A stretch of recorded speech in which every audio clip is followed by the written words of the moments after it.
الحمد لله نحمده ونستعينه ونستغفره ونؤمن به ونتوكل عليه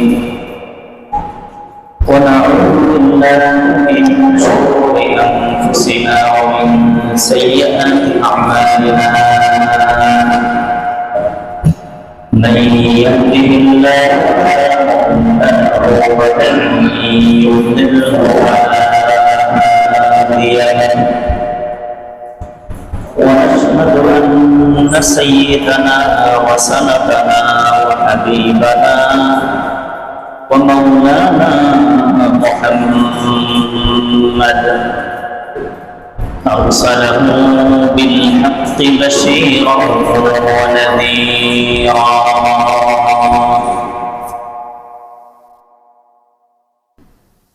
صلى الله تعالى عليه وعلى آله وأصحابه وسلم تسليما كثيرا أما بعد فأعوذ بالله من الشيطان الرجيم بسم الله الرحمن الرحيم وما أرسلناك إلا رحمة للعالمين وقال تعالى في آية أخرى وما أرسلناك إلا كافة للناس بشيرا ونذيرا وقال تعالى وإنك لعلى خلق عظيم عن أبي هريرة رضي الله عنه عن النبي صلى الله عليه وسلم قال إنما بعثت لأتمم مكارم الأخلاق أو كما قال النبي صلى الله عليه وسلم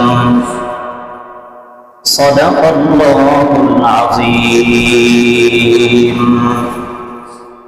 وصدق رسوله النبي الكريم ونحن على ذلك لمن الشاهدين والشاكرين والحمد لله رب العالمين سبحانك لا علم لنا إلا ما علمتنا إنك أنت العليم الحكيم محبت الشفيع والشريف اللهم صل على محمد وعلى آل محمد كما صليت على إبراهيم وعلى آل إبراهيم إنك حميد مجيد اللهم بارك على محمد وعلى آل محمد كما باركت على إبراهيم وعلى آل إبراهيم إنك حميد مجيد محمد نے آ کر कुफ्र को मिटाया, मोहम्मद ने आकर कुफ्र को मिटाया, कुफ्र को मिटाकर सदाकत को बताया, बलगल उला बिकमालिही कशफत दुजा बिजमालिही, हसनत जमीउ खिसालिही, सल्लू अलैहि व आलिही।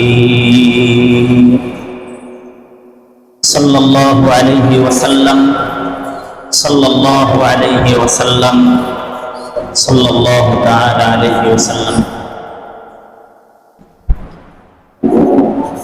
मुहतरम मुसल्लियान किराम, अल्लाह ताआलार दरबारे लाख कोटी शुকর যে মহান রব্বুল আলামিন আপনাকে আমাকে দয়া করে মেহেরবানি করে এলাকার মধ্য থেকে যাচাই বাছাই করে আল্লাহর দরবারে গোলামি পেশ করার জন্য আল্লাহর জমিনে উৎকৃষ্ট উত্তম জায়গাতে আসার বসার সুযোগ করে দিয়েছেন। কোরআন ও হাদিস থেকে আলোচনা শুনবার তৌফিক দান করেছেন। এজন্য ওই বিশ্ব মালিকের দরবারে কালিমাত শুকর আদায় করি, আলহামদুলিল্লাহ। মুহতারাম হাজিরিন, আমরা যে মাসে অবস্থান করছি, বরকতপূর্ণ মাস, রহমতের মাস, এই মাস এর নাম হচ্ছে রবিউল আউয়াল। রবিউল আউয়াল মাস হিসেবে, বরকতপূর্ণ মাস হিসেবে আমাদের আলোচ্য বিষয় হওয়া প্রয়োজন। এই মাসে যেহেতু আমাদের সরদার, দু জাহানের সরদার আহমদ মুস্তফা মুহাম্মদ মুস্তফা সাল্লাল্লাহু আলাইহি ওয়াসাল্লাম এই মাসে পৃথিবীতে আগমন করেছেন। পথ হারা উম্মতদেরকে, পথ ভোলা মানুষদেরকে, আল্লাহ থেকে বিচ্ছিন্ন জাতিকে আল্লাহর সাথে জড়িয়ে দেওয়ার জন্য একত্ববাদের দাওয়াত নিয়ে এ মাসেই পৃথিবীতে আগমন করেছিলেন। এজন্য সঙ্গত কারণেই ওই মহামানবের জীবন চরিত্র, তার সিরাত নিয়ে আলোচনা করা এটা সময়ের দাবি। মুহতারাম হাজিরিন, হুজুর সাল্লাল্লাহু আলাইহি ওয়াসাল্লাম পৃথিবীতে আগমন করার পূর্বে, পৃথিবীতে আগমন করার পরে কিয়ামত পর্যন্ত যেমনি ভাবে সমগ্র মানব জাতির জন্য, সমস্ত সৃষ্টি জীবের জন্য রহমত এবং বরকত কিয়ামত পর্যন্ত থাকবেন, ঠিক তেমনি ভাবে হুজুর সাল্লাল্লাহু আলাইহি ওয়াসাল্লাম জন্মের আগেও আল্লাহ রাসূল সাল্লাল্লাহু আলাইহি ওয়াসাল্লামের বরকত এবং রহমত পৃথিবীতে প্রকাশ পেয়েছিল।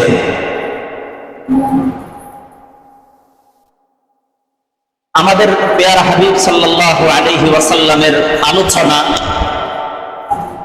এমন কোন আসমানি কিতাব নেই যে কিতাবের মধ্যে আল্লাহ তাআলা প্যারা হাবিব সাল্লাল্লাহু আলাইহি ওয়াসাল্লামের আলোচনা করেননি, এমন কোন কিতাব নেই।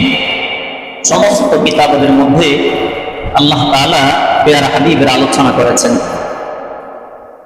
তো তার আলোচনা, তার সিরত, তার সুরত, এগুলা আলোচনা করে শেষ করবার নয়।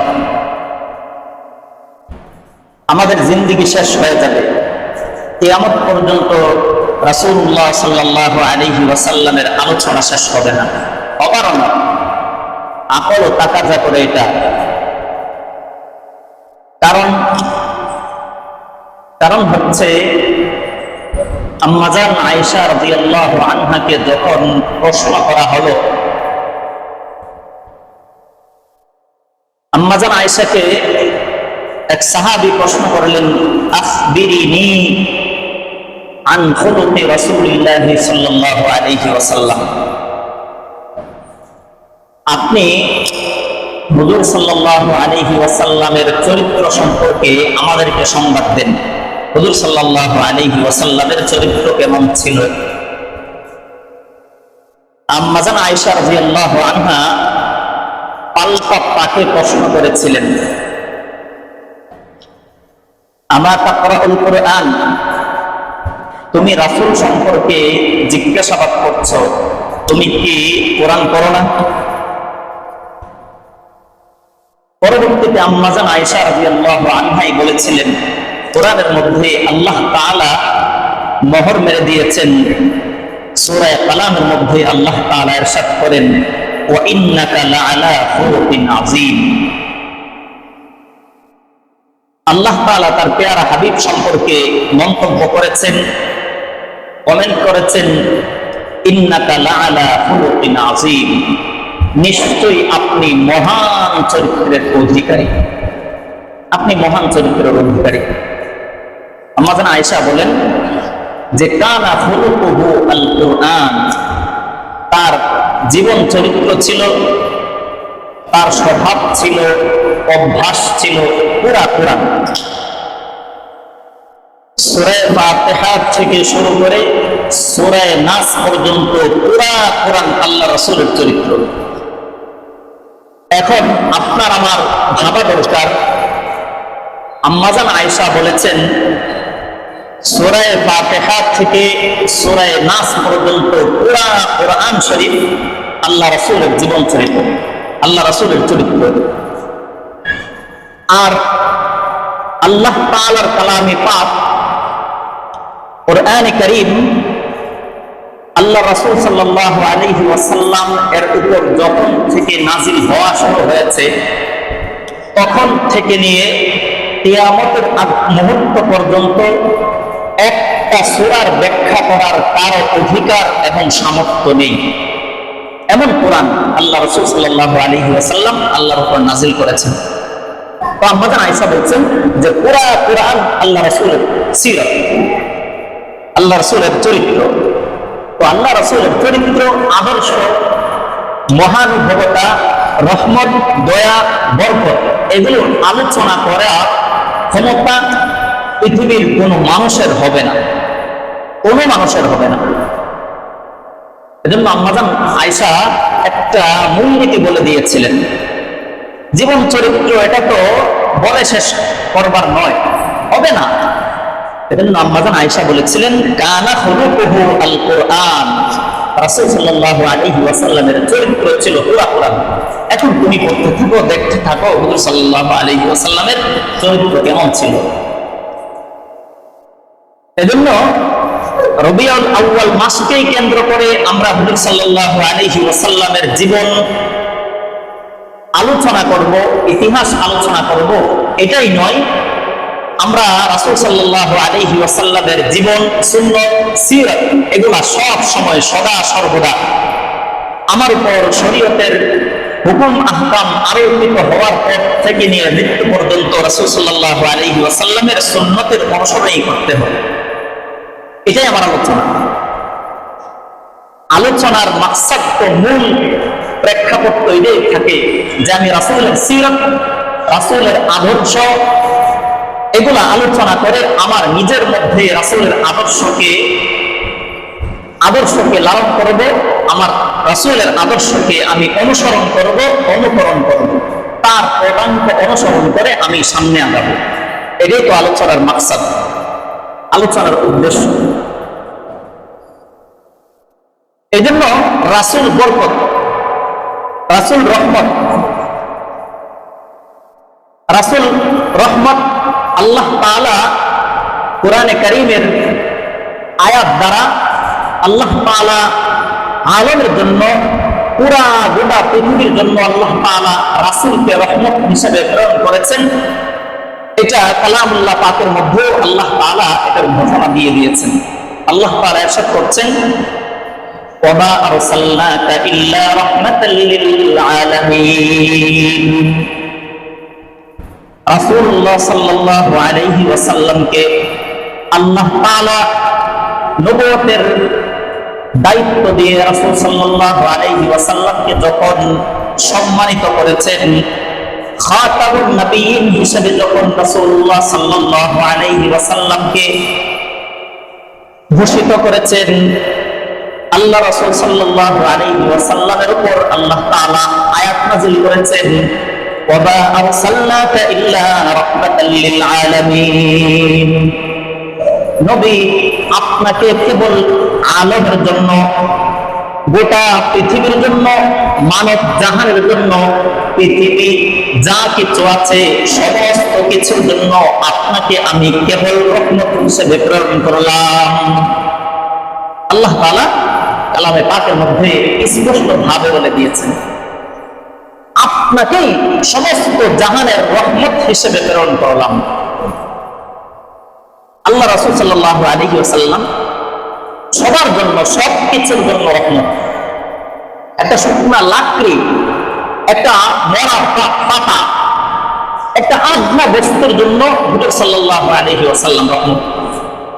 আপনি বুঝেন বা না বুঝেন, এটার একটা সুন্দর উদাহরণ আছে। তো দেখেন, আল্লাহ রাসূল সাল্লাল্লাহু আলাইহি ওয়াসাল্লামকে আল্লাহ কোন গুণাগুণ দ্বারা বিশেষায়িত করেছেন? আল্লাহ তাআলা হলেন রব্বুল আলামিন। আল্লাহ তাআলা সূরা ফাতিহার শুরুতেই বলেছেন, আলহামদুলিল্লাহি রাব্বিল আলামিন। আলহামদুলিল্লাহি রাব্বিল আলামিন, সমস্ত প্রশংসা ওই আল্লাহ তাআলার জন্য, ওই জাতের জন্য, ওই ইলাহের জন্য, ওই সত্তার জন্য যিনি রব্বুল আলামিন, সমগ্র জাহানের প্রতিপালক। রব্বুল আলামিন, জাহান বলতে যা কিছু আছে সব কিছু রব একমাত্র আল্লাহ। তো জাহানের রব বলেন আল্লাহ। উনি রাসূল সম্পর্কে বিশেষণ দিয়েছেন, গুণাগুণ বর্ণনা করেছেন রাহমাতুল লিল আলামিন। আলামের আলম, গোটা জাহানের রব হলেন আল্লাহ তাআলা, আর গোটা জাহানের রহমত হলেন পেয়ারা হাবিব সাল্লাল্লাহু আলাইহি ওয়াসাল্লাম। এমন হাবিব আল্লাহ তাআলা আমাদেরকে দিয়েছেন। আল্লাহ তাআলা বলছেন রাহমাতাল লিল আলামিন, গোটা জাহানের জন্য, পৃথিবীর জন্য যা কিছু আছে, লৌহ কলম আরশ কুরসি যা কিছু আছে সব কিছু রহমত। আপনাকে রহমত হিসেবে প্রেরণ করা হয়েছে। আল্লাহর পরে অদ্বিতীয় একজন ব্যক্তিত্ব আল্লাহ রাসূল সাল্লাল্লাহু আলাইহি ওয়াসাল্লামকে প্রেরণ করেছেন। তো সেই রাসূলের বরকত এটা জন্মের পূর্বে যেভাবে ছিল, জন্মের পর থেকে নিয়ে কিয়ামত পর্যন্ত আল্লাহ রাসূলের বরকত, রহমত প্রত্যেকটা জীব, প্রত্যেকটা বস্তু, বালের কণা থেকে নিয়ে শুরু করে একটা কণা পর্যন্ত সব কিছুর জন্য আল্লাহ রাসূল রহমত। চায় বালুর কণা বুঝুক বা না বুঝুক, বালুর কণা বুঝে আল্লাহ রাসূল আমাদের জন্য রহমত। আমরা বুঝি না। এজন্য তো আবু জাহেল পাথরের কঙ্কর নিয়ে আসলো, মুহাম্মদ বলো আমার হাতে কি, যদি বলতে পারো তাহলে মুসলমান হয়ে যাবে। তখন বালুর কণা বুঝেছিলেন উনি রাহমাতাল লিল আলামিন, মুহাম্মদ সাল্লাল্লাহু আলাইহি ওয়াসাল্লাম। আল্লাহ রাসূল বলছিলেন আমি উত্তর দেব হাতে কি আছে, নাকি ভিতরে যা আছে হাতের ভিতরে সেটাই উত্তর দিবে। তখন আবু জাহেল বলছিল এটা কি আশ্চর্যের বিষয়, তাহলে বলো কঙ্কর গুলো উত্তর দিতে কি আছে হাতের, সেগুলাই উত্তর দিতে বলবো। তখন বলেছিলেন আশহাদু আন্নাকা মুহাম্মাদুর রাসূলুল্লাহ। বালক ভিতর থেকে উচ্চারণ করেছিল আশহাদু আন্নাকা মুহাম্মাদুর রাসূলুল্লাহ, আপনি মুহাম্মদ সাল্লাল্লাহু আলাইহি ওয়াসাল্লাম। তো বালের কোনা পর্যন্ত সব কিছুর জন্য আল্লাহ রাসূল রহমত। এটা সুন্দর একটা উদাহরণ আছে। সংক্ষেপে বলে দিই। ধুমধাম বিয়ের সাথে আয়োজন করলো এলাকার মেম্বার তার ছেলের জন্য, গরু জবাই করলো ডজন।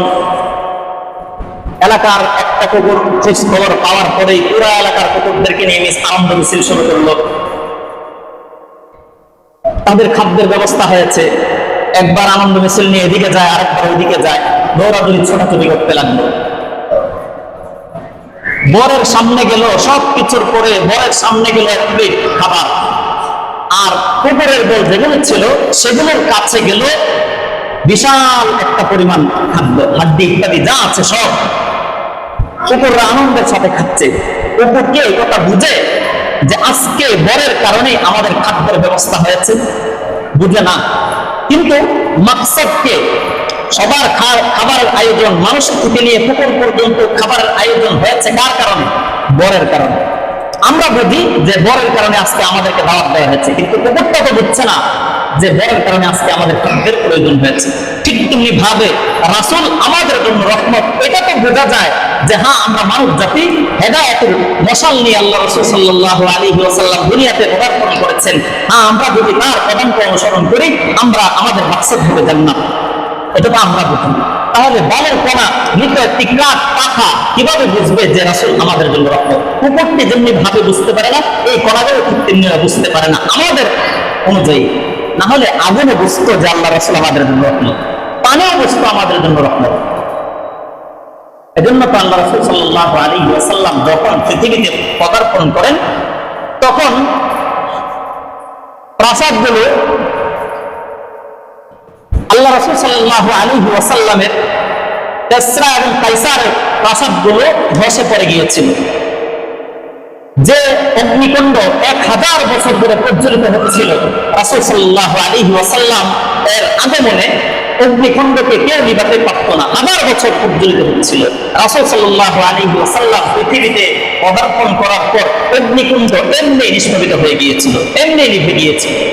রাসূল সাল্লাল্লাহু আলাইহি ওয়াসাল্লামের বরকত, রহমত। রাসূল জন্মের পূর্বে যেভাবে রহমত, জন্মের পরে কিয়ামত পর্যন্ত রাসূল সমগ্র বস্তুর জন্য রহমত। জন্মের পূর্বে কয়েকটা ঘটনা বলি।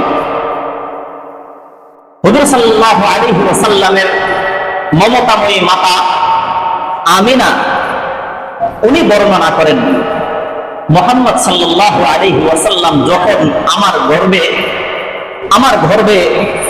আমার পেটে আসলো, তখন আমাকে সুসংবাদ দেওয়া হলো, আমিনা, এই যে তোমার গর্ভে সন্তান এসেছে, তোমার পেটে সন্তান ধারণ করেছো, এই সন্তান উম্মতের নেতা হবে।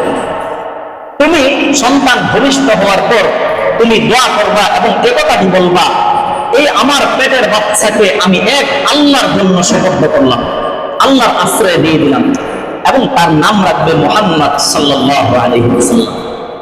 আমিনা বলেন, হুজুর সাল্লাল্লাহু আলাইহি ওয়াসাল্লামকে আমি পেটে ধারণ করার পর আমি এমন একটা আলো দেখতে পেলাম। হুজুর সাল্লাল্লাহু আলাইহি ওয়াসাল্লাম যখন আমার পেটে আসলো, তখন আমি এমন একটি আলো দেখতে পেলাম যে বসরার বড় বড় প্রাসাদগুলো আমার সামনে উদ্ভাসিত হয়ে গিয়েছিল। আমিনা বলেন, হুজুর সাল্লাল্লাহু আলাইহি ওয়াসাল্লাম যখন আমার পেটে আসলো, তখন হুজুর সাল্লাল্লাহু আলাইহি ওয়াসাল্লামকে আমার পেটে ধারণ করতে এমন হালকা হয়েছিল, আমি অন্য কোনো মহিলাকে পেটে ধারণ করার সময় এত হালকা অনুভব করেনি। কোন মহিলা এত হালকা অনুভব করেনি পেটে বাচ্চা ধারণ করার সময়। আমার কাছে যে পরিমাণ হালকা অনুভব হয়েছে। হুজুর সাল্লাল্লাহু আলাইহি ওয়াসাল্লাম যখন দুনিয়াতে পদার্পণ করেছেন, তখন মুফাসসিরিনে কেরাম বলেন, হাদিসের মধ্যে আসছে, আম্মা জান আমিনা ওনার পেট থেকে এমন একটা আলো ছড়িয়ে গিয়েছিল, যেটা পৃথিবীর পূর্ব দিগন্ত থেকে পশ্চিম দিগন্ত পর্যন্ত, উত্তর থেকে দক্ষিণ পর্যন্ত পুরা গোটা পৃথিবী আলোকিত হয়ে গিয়েছে। এই রাসূল আমাদের রাসূলুল্লাহ সাল্লাল্লাহু আলাইহি ওয়াসাল্লাম এমন ছিলেন। কত হাজার হাজার সিরাতের কিতাব খুললে দেখা যায় রাসূলুল্লাহ সাল্লাল্লাহু আলাইহি ওয়াসাল্লামের কত হাজার হাজার ঘটনা রহমত এবং বরকতের। রাসূলুল্লাহ সাল্লাল্লাহু আলাইহি ওয়াসাল্লাম যখন ভূমিষ্ঠ হলেন, কিছুদিন তার মায়ের মমতাময়ী মায়ের দুধ পান করলেন। এরপর আবু লাহাবের দাসী সুয়াইবা দুধ পান করেছেন কিছুদিন। তো মক্কার সম্ভ্রান্ত পরিবারের একটা নিয়ম ছিল যে বাচ্চা ভূমিষ্ঠ হওয়ার পর তাদের বাচ্চা হৃষ্টপুষ্ট হওয়ার জন্য এবং ভাষাবিদ শুদ্ধ ভাষাভাষী হওয়ার জন্য তারা গ্রাম অঞ্চলে পাঠিয়ে দিত, এবং গ্রাম অঞ্চলের মহিলারাও শহর থেকে বাচ্চা নিয়ে যেত কিছু কামাই রুজির উদ্দেশ্যে, যে দুধ পান করালে আমাদেরকে কিছু, যাদের বাচ্চা দুধ পান করাবো তাদের থেকে আমরা কিছু মুনাফা পাবো, পারিশ্রমিক পাবো। তো রাসূল সাল্লাল্লাহু আলাইহি ওয়াসাল্লামের বিষয়টা এমনই ছিল। হালিমা সাদিয়া বর্ণনা করেন, বনু সাদ গোত্রের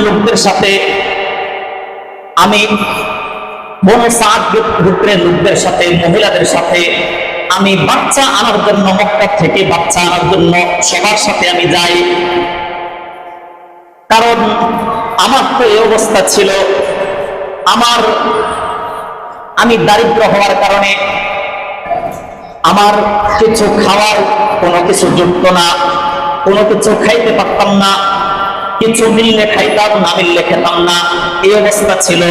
আমাদের শুধু একটা উষ্ট্রি ছিল, আর কিছু ছাগল ছিল, আর একটা গাধা ছিল। আমার গর্ভে একটা বাচ্চাও ছিল, যে বাচ্চাটার বয়স কয়েক বছর মাত্র। তো আমার বুকে দুধ শূন্যতার কারণে আমার বাচ্চাটা তৃপ্তি সহকারে দুধও খেতে পারত না। এরপরেও আমার বাচ্চা থাকার পরেও আমি বনু সাদ গোত্রের মহিলাদের সাথে আমি মক্কায় রওনা হলাম। দেখি কোন একটা বাচ্চা প্রতিপালন করার কারণে আমাদের কিছু মূল্য আসে কিনা, মুনাফা আসে কিনা। তো আমরা গাদাটির উপর চোয়ার হয়ে মক্কার দিকে রওনা হলাম। আমরা যেহেতু দারিদ্র ছিলাম, গাদাটি ছিল জীর্ণ শীর্ণ, দুর্বল, হ্যাংলা পাতলা।